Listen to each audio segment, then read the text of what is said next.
పాత్రికేయ మిత్రులు ఉన్నతాధికారుల సమక్షంలో వాళ్ళు సరెండర్ చేసిన ఆయుధాలను మీరు చూసి AK-47 SLR 303 rifles 9mm pistols ఇతర ఆయుధాలు 7000 బుల్లెట్లు ఈరోజు సరెండర్ అయ్యే సందర్భంగా వీళ్ళు ప్రభుత్వానికి అప్పచెప్పడం జరిగింది.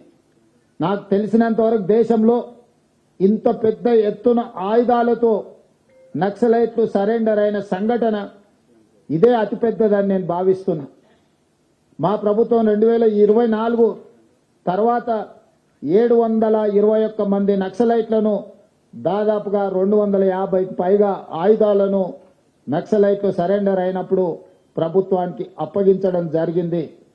సరెండర్ అయిన నక్సలైట్ల చట్ట పరిధిలో వాళ్లకు ఏవేవైతే రివార్డ్స్ ఉన్నాయో రిహాబిలిటేషన్కు సంబంధించి ప్రభుత్వం ఏదైతే హామీ ఇచ్చిందో వాటన్నిటిని అమలు చేస్తాం.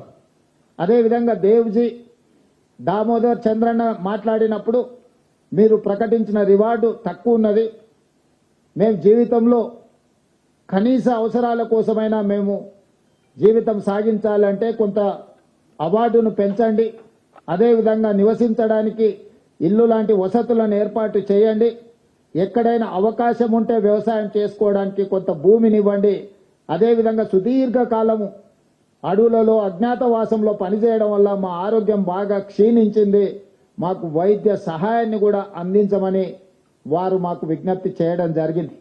అందుకే ఈనాడు తెలంగాణ రాష్ట్ర ప్రభుత్వం తరఫున లొంగిపోయిన నక్సలైట్ల యొక్క ఆరోగ్యానికి ఒక ఆరోగ్య భద్రత కార్డు వాళ్ళకు ప్రత్యేకంగా ఇవ్వడమే కాకుండా నిమ్స్ లాంటి ఆసుపత్రిలో వాళ్ళకి పూర్తి స్థాయిలో వైద్యాన్ని అందించి వాళ్ళకు మెరుగైన వైద్యాన్ని అందించే బాధ్యత తెలంగాణ రాష్ట్ర ప్రభుత్వం తీసుకుంటుంది అని చెప్పి ఈ రోజు నేను తెలియజేస్తున్నా.